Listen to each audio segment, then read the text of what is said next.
Alright, assalamualaikum everybody. So we are live. Let's start off. So in the last class, we had a pretty good discussion. We basically introduced you all to the concept of programming languages. Where we saw that we basically have two types of programming languages. One is basically the high-level programming language, and the other is low-level programming language. We understood that when talking about high-level programming languages, we are talking about the languages which are relatively easier to understand, such as Java, C++, Python. Whereas when talking about low level programming languages, we refer to those specific languages which are used to talk with the computer directly. And those usually include two things. One is your assembly language, which is relatively easier than the other one, which we call as the machine code. The machine code is the one which includes binary, direct talking with the computer using zeros and ones, but that's really, really difficult, right? Really difficult. Whereas the second one is basically your assembly language, which is making use of a few mnemonics that basically summarize different actions the way we showed you all up here. And today we are going to basically, first of all, understand what are the reasons one should go with an assembly language, followed by the advantages between the low level languages and the high level languages, right? So to continue from the exact same place, the very first topic which we're going to be understanding today would be related to why is a user relatively even required to make use of assembly language when we have the easier high level languages, right? There should be a question in your mind. So the reasons for using थोड़ा नीचे कर लेते हैं. Reasons for using assembly language. Now, your assembly language, just the way I introduced this specific low level programming language last night, was that the most important benefit we get is that it allows us to have a direct communication with the hardware. So, what is a high level programming language cannot directly communicate with a special sort of hardware. So, in that case, assembly language can basically allow us to make use of special hardware. Point number one, say. So, to make use of special hardware. This is that specific type of hardware which may be a high level programming language, which a high level programming language in most scenarios would not be able to access. So to make use of special hardware. The second reason as to why one should be going for an assembly language is that your assembly language also allows you to make use of special machine dependent instructions. So what if I say that there is a specific like I can say that I have like a hardware in my computer, something related to, let's say, graphics. And the thing is that it has a potential, a very strong potential, but our computer has basically capped it to a specific count or a specific level. Now, the high level programming language cannot bypass that level. Now, that's a problem, right? So, if I make use of assembly language, I can basically overgo that limit or cap, or maybe make use of special machine dependent instructions. So, the second point we get is that if I want this machine to do something, which I want to give it an instruction which has not been defined beforehand, I can basically give those instructions using an assembly language. So I'm going to say to make use of special machine dependent instructions, to make use of special machine dependent instructions, machine dependent instructions. Apart from that, the third reason as to why a user would be or a programmer would be going for an assembly language is basically in something similar to how when you write the assembly language, it does not take up much space in primary memory. So like up here, this specific code add 100, 103, STO1002, this is basically something which requires very less memory in your RAM. So yeah, so running these instructions would not take a lot of space in the primary memory. But when you run those complex sort of codes such as Pythons or like C++ coding or Java coding, you're going to note that if you do not have enough amount of RAM present, your computer is going to get slow. And that is why your IDEs or the places where you write code, they temporarily get a bit laggy if you do not have the processor or the hardware of a strong computer. So the third benefit we get is that this assembly language is not taking much space in the primary memory. So write codes that does not occupy much space in the primary memory. and this allows us to have multiple tasks being executed at once, right? So like we can have the coding going on, and at the same time we can do something else too, because we do have space left in the primary memory. Why? Because this specific type of programming language, it does not occupy that much space, and that's a benefit to us. And the last thing is that let me give you guys an example. Let's say Tosif goes to China. Okay, so in China there are two ways of communicating with a national or with a Chinese person. Let's say you want to get some food. One way would be if Tosif knows the Chinese language, Mandarin or Cantonese, whatsoever. But if he knows the language Chinese, he can directly communicate with the other person and tell him what he wants to. Whereas the second case would be where he might be asking Zakaria, who is in China, and maybe Zakaria knows Chinese. And then they're basically Zakaria is listening to Tosif, then translating it to the person. So now the translator one is a bit complex, right? It's going to take more time because definitely Tosif is telling Zakaria, and then from Zakaria, it's going to the Chinese national. So the high level programming languages which we study, they have this translator model. We write in English sort of statements, but that is being translated into 0100. Whereas assembly language is the one in which you can directly communicate. Now, when you are allowed to have a direct communication, it means that the code can basically perform the task very, very quickly. So we say to write codes that performs tasks that perform tasks very quickly. And why is it that it perform these tasks very quickly? It's because you directly tell the computer, right? You directly tell it that you need to do this. And that is really a game changer for these computer programmers. Now, at this point, we have understood why one should go for an assembly language, right? In comparison to most probably the machine code. But there is a generalized sort of difference between the high level programming languages and the low level. And the advantages one get as to making use of high level language and low level languages basically summarized in this one table. So the high level programming languages, as told yesterday, are the one which are basically easier to write, easier to read, and easier to understand. Why? Because they are pretty much very similar to English. Secondly, the second benefit as to why one should go with high level languages, that it is independent of the type of computer being used. What do I mean by this? Basically, the thing is that if you make use of assembly language, maybe this specific sort of assembly language or the machine code you are trying to deploy at that point, or you are trying to write, it may be relevant to a specific processor.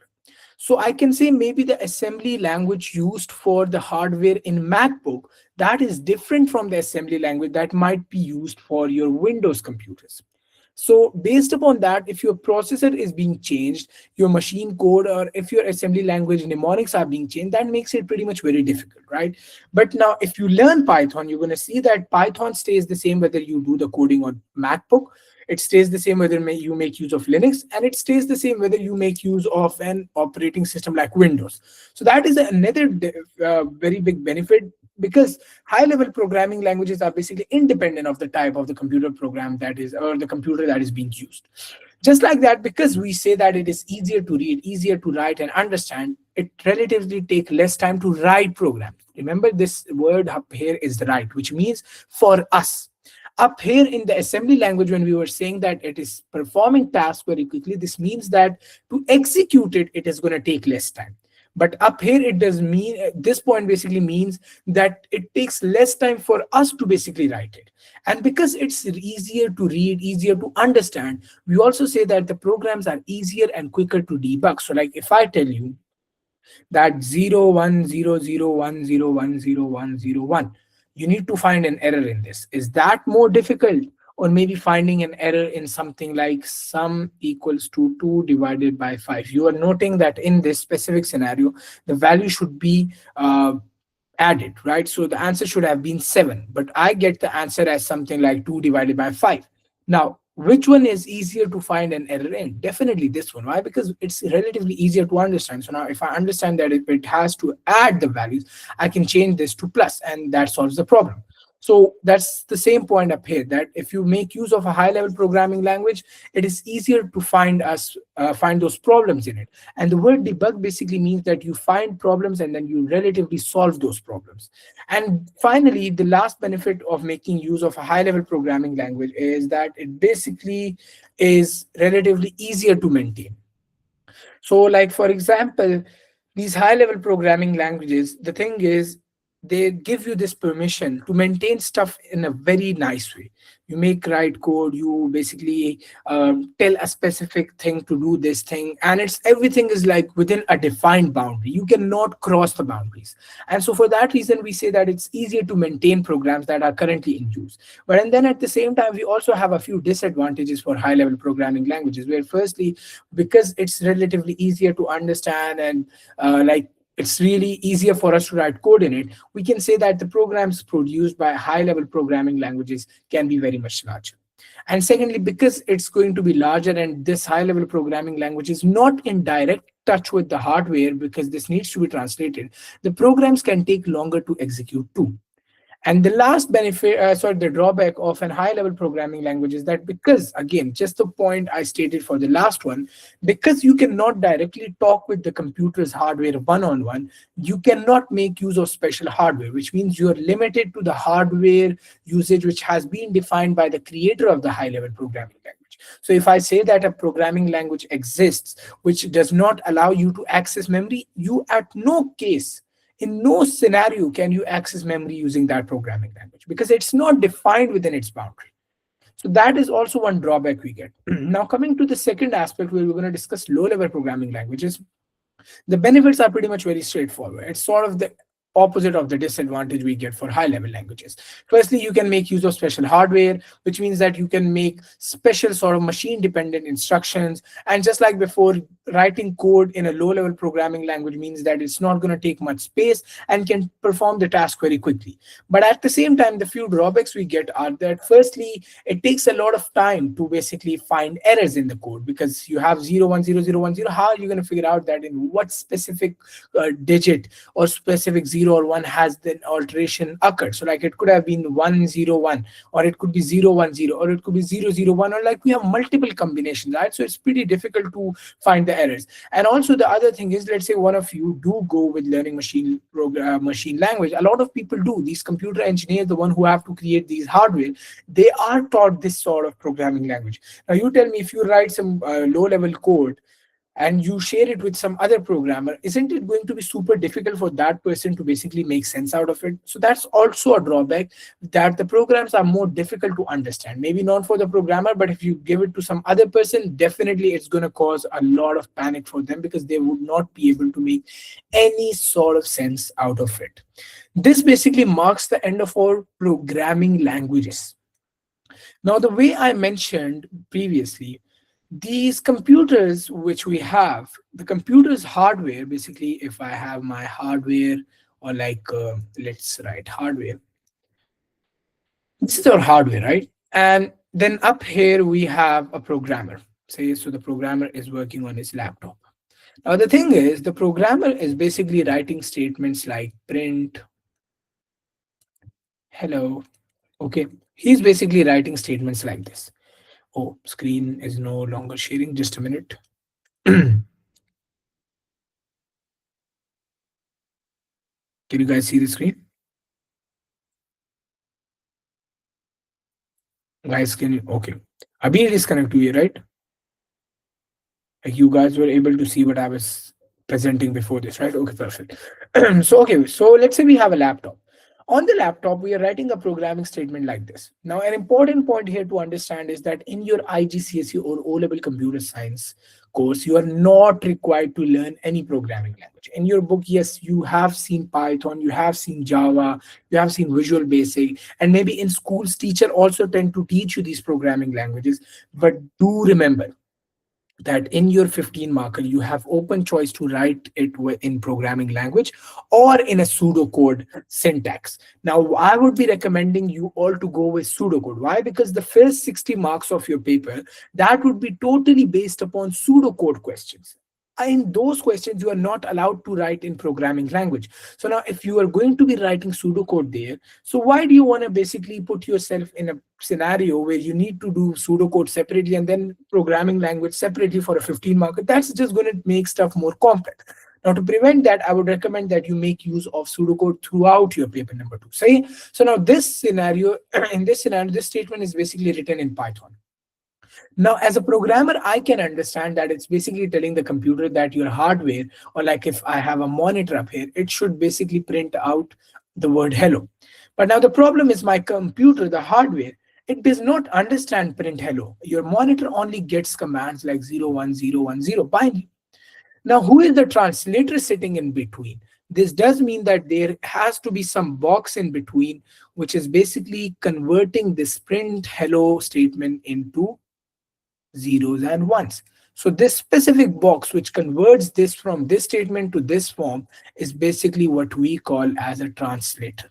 So now our discussion is basically going to be related to the types of translators we have and all that discussion. Say, so that day in our group, Hassan Abdullah stated a question, what's the difference between a compiler and interpreter and all that stuff.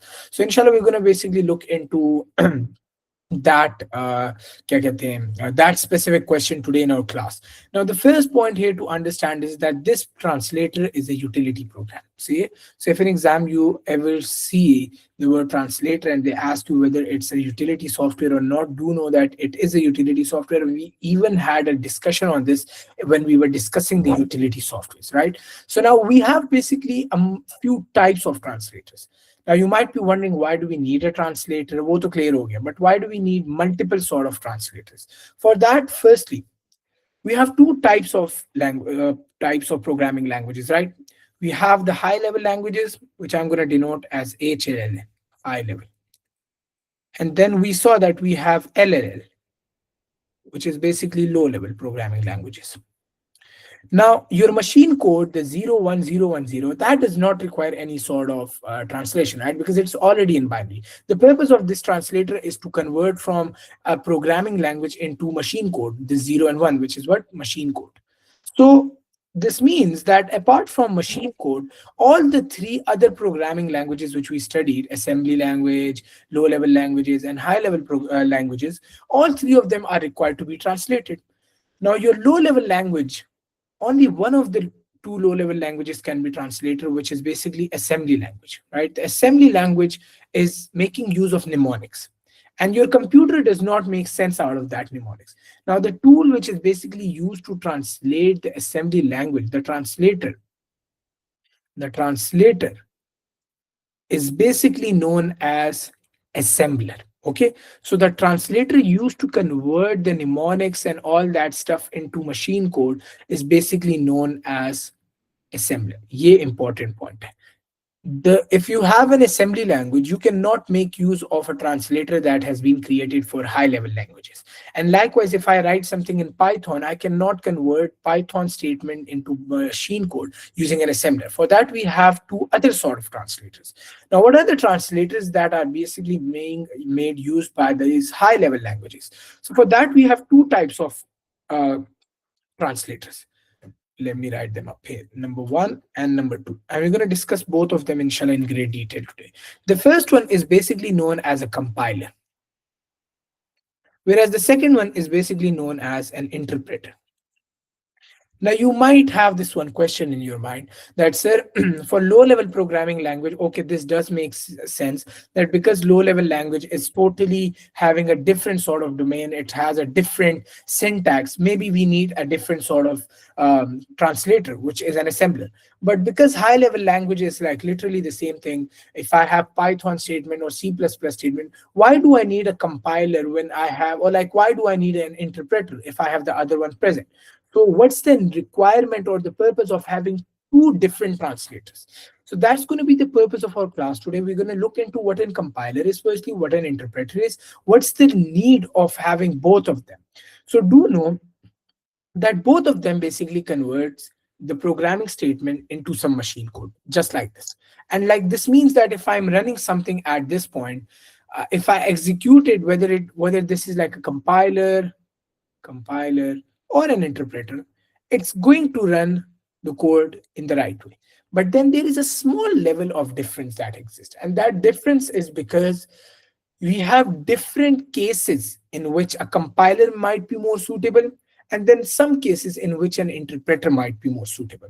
Like for instance, right now I'm going to give you guys a few examples, but chalo pehle aapko na main ye bata deta hu what are the differences between them, and then it's going to be way more clear for you. So now first of all, we're going to look into compiler.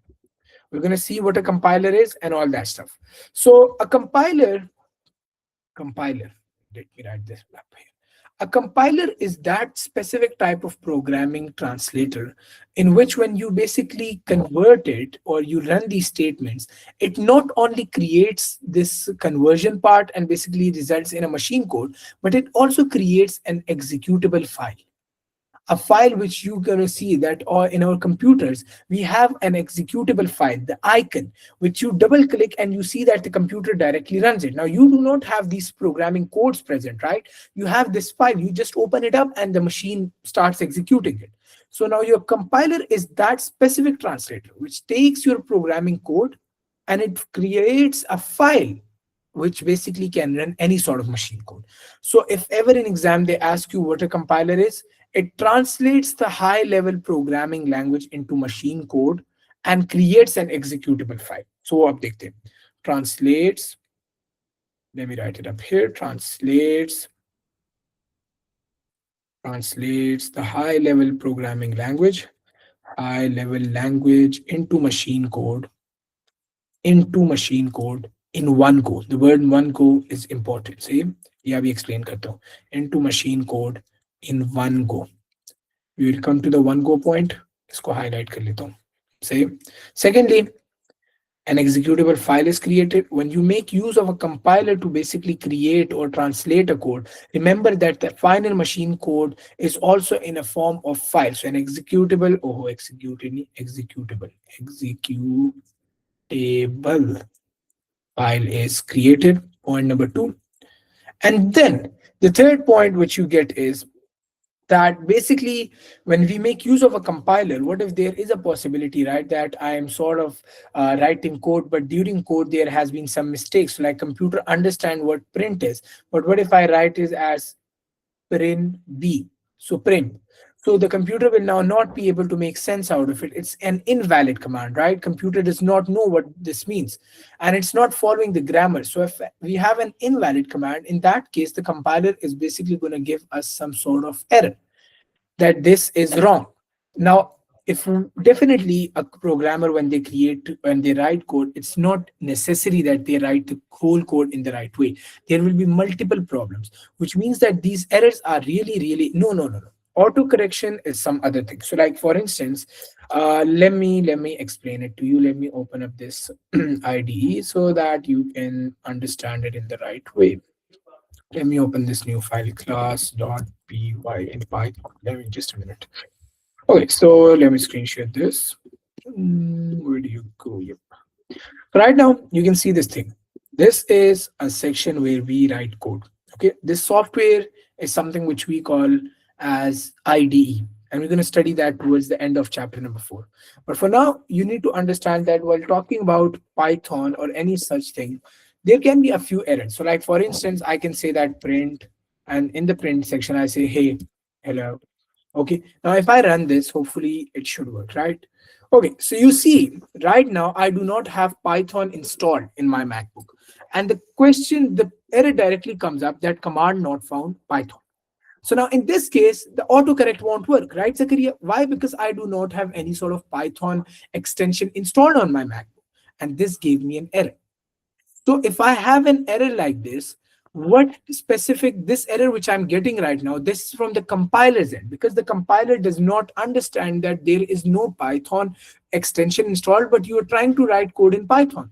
But now in the same manner, if I have to, let's say, create one command in, let's say, C++, so right up here, the C++ one might be a bit different, and you might be wondering, ye kya ho raha hai? But just let me, for your understanding. So you see, if I have to, let's say, write a code in it, it's going to be hello, hey, let's say. So if I run this part now, you're going to see that, okay, quotation mark keyword, yes.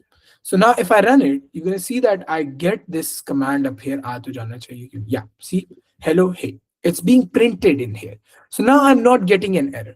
But now while working, there can be multiple errors. Like for instance, what if I miss this mark? Okay, I have to, this is like some grammar rule, a rule in programming language that you need to include this semicolon, but I, let's say, forget it. Now, if I run the same statement again, you're going to see that it's directly going to give me an error. Now, it's not like the executable file has been created. It's not running it in the right way. But now at the same time, while it was working, now this ID which I'm currently dealing with, this is a compiler. Why? Because it's a compiler, because when I run or when I executed this statement, you're going to see that in the top left, I have an executable file being created, which has been given the name of class. Now, it might not be working at this case because it's relatively one command, but we do have a new executable file being created. And why is that created? Because we made use of a compiler. Now, back to the class notes. Okay. So up here, you're going to see that while we talk about compiler, it translates the high-level language into machine code. And we also saw that, okay, a compiler produces an executable file. But your compiler has one feature which it's a bit different from interpreter. And that is that when you saw that an error was present, let's say, for instance, back to the same case. So back to the same case, let's say, let me get back to the same window. So right now in this scene, you're going to see that, let's say I'm printing two statements. Hey, CS kiddos. Okay, so we have two statements and they both should work ideally. Okay, so this basically means you get to the next line. Now you do not need to focus upon the code, but the point here to understand is that when I run this, I will be getting hey CS kiddos, and then in the next line I will be getting hello hey, right? But now the problem here is that what if I basically remove this semicolon? Now there is a code issue, an issue in my code, right? And right, but the problem is that that issue exists in line number 6, right? But till line number 5, my code is working totally fine. So does that mean that my first 5 lines are going to be executed and then an error will be given? Or like if an error is present, this means that the compiler will not work at all. So let's give it a test. So now if I run it, you're going to see that my computer even does not print this statement, which is 100% working fine. It has no error. This should have been executed, right? Because till this point, the code is running fine. The error is up here, but because an error existed, you saw that the compiler gave me an error and it stopped working. That is an important point regarding compiler, because now we're going to see that your compiler, because compiler and interpreter, both of them have errors located, and basically they do tell us an error. But your compiler has this one feature that if an error is being, what do we call it, reported, we get an error report at the end. Say, so like at the end, when we started executing it, we directly got it at the end that, okay, an error is present. So we're going to say that if there are any errors, just a moment. So say if there are any errors, just the way you all saw, an error report will be generated. You saw it, right? An error report would be generated. But in this case, when an error report is generated, the thing is that this error report is being generated at the end, not while it's running. At the end, not while it's running. Not while it's running. So like the command which I just showed you, this meant that if I am basically making use of this Visual Studio, like this IDE which I was just using, let me get back to it. So like in this case, you're going to see that if I'm executing this part, because I'm getting an error at the end and it's basically stopping me the moment that error has occurred, this means that, see, error expected this after expression, we get a report. We got this report, and this report has been given to us either by a compiler or an interpreter. Now, I'm not fully sure though whether it's an interpreter or a compiler, but it's most probably a compiler because we did get an executable file being formed at the top left end. But now when we talk about an interpreter, and an interpreter has one other thing. The interpreter works in a way where basically if an error occurs at this point, it does not wait till the end. It does not wait till the end. So like it's like, okay, there is an error. stop at this point. So like this basically means that if I wanted to continue coding afterwards, it's basically when we compile the program at the end, not right now, because currently when I run it in this specific section, it's most of the times an interpreter wise. But I will get back to it later on. फिर आपको समझ आएगी when we also discuss interpreter. अभी आपको वैसे ही confuse कर रहा हूँ. But do know that your compiler is that specific translator in which what happens is that when an error is found out, that errors report is basically generated and is given to the user or the programmer at the end, not while it is running. Point number one. Now, the second type of programming translator which we make use of is, 2 minute mujhe dena, the charging is literally running low. Just give me a minute, okay?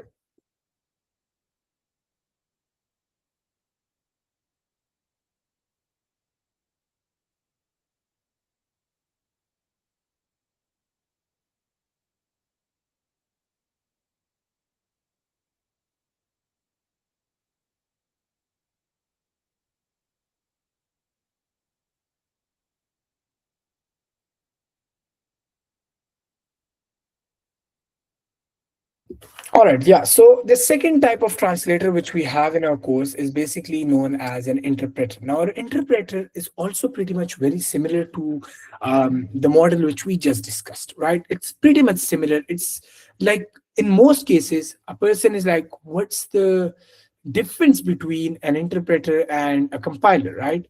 इसमें तो कोई difference है ही नहीं. But your interpreter has a few different approaches to translating the code. Even though it works in pretty much, it does the same thing. It basically translates your high level programming language into machine code. But the way in which it works is a bit different. How is it different? Now it's basically different where, okay, single T hona chahiye, my bad. Interpreter, yep, single T. So interpreter, yep. So now your interpreter, feature number one is that it translates and executes line by line. Translates and executes line by line. This basically means that in this command, which I was just showing to you, the code which I had present, which was basically present in front of you, an interpreter is basically going to work in a way that it's basically going to read line number one, then it's going to execute it. Then line number two, then it's going to execute it. Then line number three, four. Then when it gets to line number five, it's going to print this statement, hey CS kiddos. The hey CS kiddos would be then printed because it's going to execute everything line by line. So this statement is going to be printed. And then when it gets to line number six, it's going to see that there is an error because we don't have a semicolon. And at that point, it's going to get stopped and it's going to give me an error. But you noted that while we executed it, this specific statement was not run. Why? Because it's a compiler. Now, what a compiler does is that it reads the whole program in one go, and then it provides us a compiled version as an executable file, and at the same time, it gives us an error report. But up here, you're going to see that at no point is this statement printed, even though it's correct. But if I would have made use of an interpreter, like your Python language is basically interpreter based, that is why I tried to indicate, and I tried to make use of Python, but it's not installed on my MacBook right now. So because Python is an interpreter, if I made the same case with Python, you're going to know that yes, it will be giving me an error. But before getting the error, there will be this statement printed because this has been done in the right way. And because it works in a way that it's going line by line, line by line, line by line, anything that's working, that is being executed. So this statement getting executed means that I will be getting the command or this hey CS kiddos point up here. And then when it gets to line number six, it's going to see that there is an error and it's going to stop working. So that is one important difference between your compiler and interpreter. Now, this is why we have a compiler and an interpreter. Now, your compiler is the one which is required when you have to create an executable file. But as programmers, if I'm a programmer, I have not yet completed my project, but I want to see where in the code am I going wrong. So in that case, I might want to go with an interpreter because it's telling me line by line that in line number XYZ, this thing happened, or like this code is running well till this point, but at this point there is an error, right? So I can basically have a good look at where am I going wrong. So Based upon and because of this reason, we have basically these two types of translators present: one which basically converts everything for the final project, whereas the other which is mostly used for finding errors. And just the way we said that it translates and executes line by line, and it is something which allows us to find errors more easily, the other important characteristic about an interpreter is that it stops translating the moment an error is detected. It stops translating translating the program the moment an error is detected. So, like if in line number 6 an error is detected, you're going to see that an interpreter will just get stop at that point. An error is detected. Whereas if we were making use of a compiler, the compiler, even though to us it seemed like an error was present and it stopped, it did not stop the moment it saw the error. It basically started off, but it waited till the end. It ran through the whole code, it executed and basically looked up to everything that was present. And then at the end, it gave us the report. So one other difference between our compiler and interpreter is that your interpreter stops translating the program the moment an error is detected. Now, if I have 1,000 line code and I want to see if there are any errors, which one would be more suitable for me? An interpreter, right? Because an interpreter is going to go, it's going to run till line number 827, and then at 828 it stops. So I get to know there is some error at line number 828. Now, finding errors in compiler is also an easier task at this point, but still, an interpreter has this one other characteristic that it stops working the moment we see that a specific sort of error has been detected. The third important point about interpreter is that because interpreter is mostly used for these cases where we need to find errors, there is no executable file created. And if no executable file is created, this means that if I have written down the code in a language which has been translated using an interpreter, I would be required to always retranslate it if I want to execute it. Retranslation of code is necessary. Retranslation of code is necessary every time. But because a compiler makes use of a executable file, uh, it does not basically needs the code to be retranslated. But if I'm making use of an interpreter, because an executable file is not created, retranslation of code is necessary every time. So that is one big drawback we get when talking about an interpreter. But now if I have to give you guys a few advantages and a few disadvantages of both of them. So first of all, if I have to basically make a line in between so that you can get a better summary, how do you make a straight line? Yep, like this. So, oh yeah, see the line banani hai, my bad. So if I make a straight line and then I write up here compiler, and then at the other side I write interpreter, and we basically have a look at the advantages and the disadvantages. The first advantage we get from making use of a compiler is that your compiler has very one solid feature, and it is that it basically reads everything pretty fast. And so we say that it has a very, very fast execution. Fast execution. Whereas the second benefit is that because we have an executable file created, there is basically no need to uh, retranslate the code ever again or recompile the code ever again. So we can say that the second benefit is that the code can be or the file can be used many times without recompiling. Can be used many times without recompiling. Many times without recompiling. Recompiling. Just like that, it's not only that these compilers have benefits, we also have some great benefits for an interpreter, especially as a programmer. Interpreter is something which is more important rather than even having a compiler, because compiler is usually necessary for the last part where you need to basically compile the code into a running file, right? But apart from that, the interpreter's greatest benefit is that errors are spotted immediately. Errors are spotted immediately while the code is running. That is really important. Immediately while the code is running. While the code is running. This helps programmers like us to spot the error the moment we basically run the code. And this also helps us find solutions to it in a much better way, because we do not need to wait till the very end where we get a report from a compiler. In the case where I just showed you, might be thinking both jaldi ho gaya and it was pretty fast. But in reality, what if I have like 2,000, 3,000, 5,000 line of code? In that case, it might have taken some time too. So to prevent that, we say interpreter has this one benefit. It can help us basically find errors pretty fast. And then because it helps us find these errors pretty fast, we say that interpreter is good for debugging. What's debugging?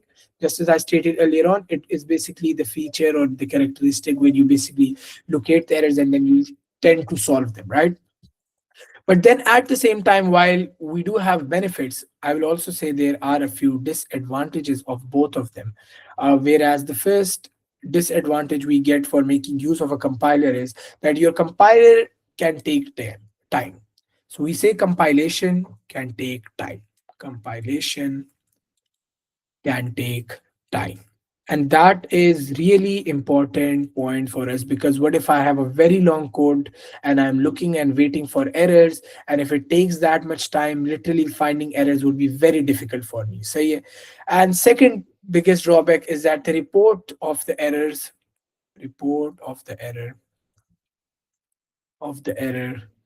is at the end, not while running. At the end, not while running, which means that I need to basically be way more patient to basically solve the problems I have in my code. And that's a big disadvantage for a programmer who might have to deal with multiple important things. But then while we see that interpreter helps us with that aspect of solving problems, there are some other drawbacks of an interpreter too. The interpreter has a slower execution. So like if I want to execute the code, it's going to take even more longer time than our compiler. We might get the errors faster, but relatively, if I have to run some programming statement, it's going to take more time. And then the second or the biggest disadvantage of an interpreter is that when I make use of an interpreter, an executable file is not produced, right? Which means that I must have the source code and interpreter always if I want to run it. So must have the source code, which is basically the programming code, the source code, and the interpreter present to run the program. Interpreter present to run the program code. To run the program code. And these are basically the advantages and disadvantages we get of making use of a compiler and an interpreter.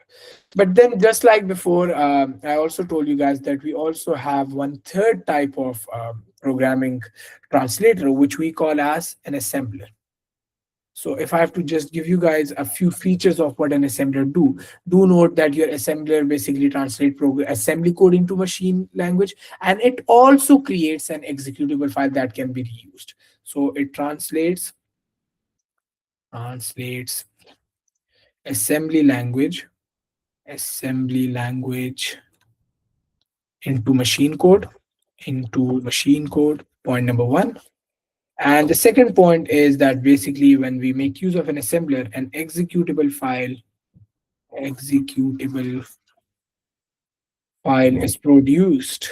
is produced that can be reused.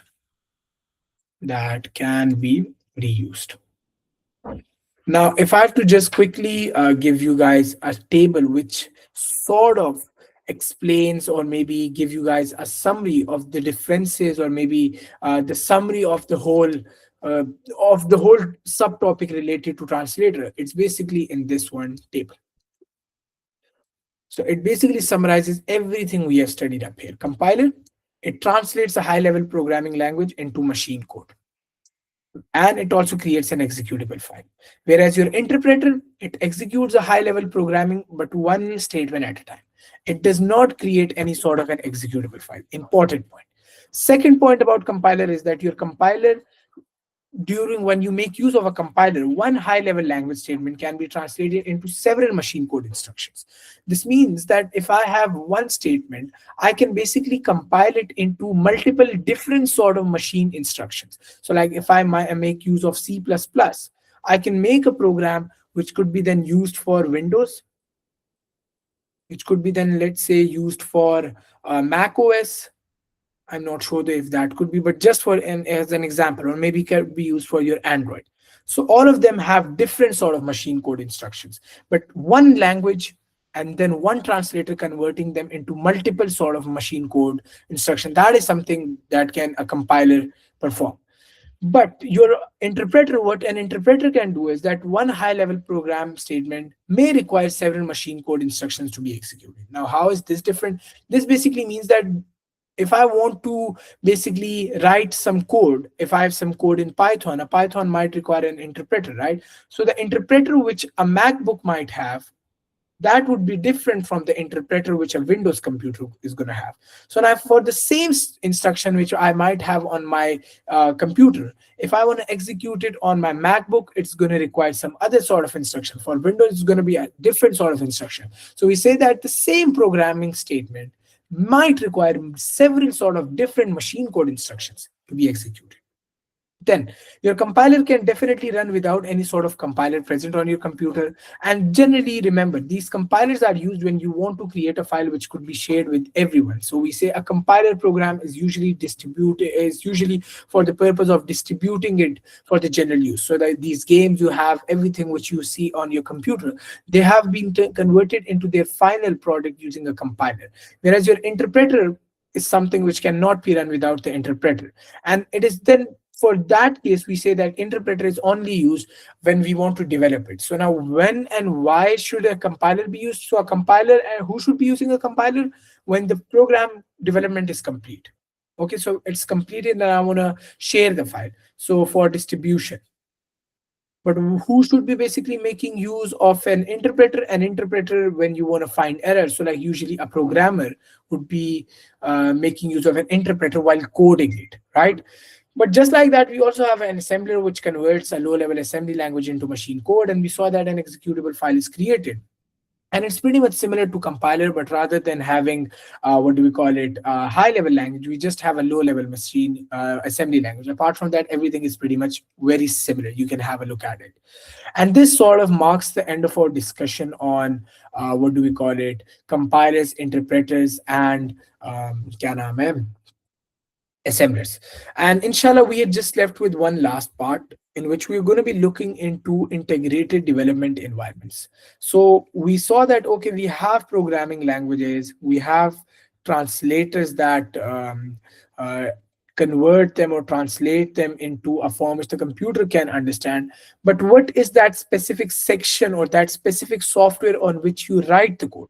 That is basically known as an integrated, what do we call it, development environment. Development environment. And we have a short form of IDE for it. IDE. So inshallah, in our tomorrow's class, we're going to end chapter number 4 with the discussion on IDEs. We're going to see what an IDE is. We're going to highlight and understand the features it has. And that would basically mark and wrap the end of the whole topic. So this specific place where I was writing the code today, that was also an IDE. So we're going to also look into some examples. But do know that when I basically, the specific place on my computer where I'm writing the code, this place where I'm basically going to be typing my code, this blah, blah, blah. This software is known as IDE. But this, when I go and press that run button, which means to execute it, the moment I press the run button, that's being done by my translator. So my translator then gets into action, executes it, converts it into machine code, and then depends if I have this file, this means it's compiler. But if I have no file, or maybe I have the statement run one by one, then that's an interpreter. And if it's like assembly code, then it's an assembler, and that's it. Everything related to translators that we have in our course at this point. Is this clear or not? Perfect. Solid, clear, right? No questions at all. Perfecto. All right, that's great to know. We are done with our class for today. Then, inshallah, see you guys tomorrow. Inshallah, take care. Allah Hafiz, and likewise, man, you too.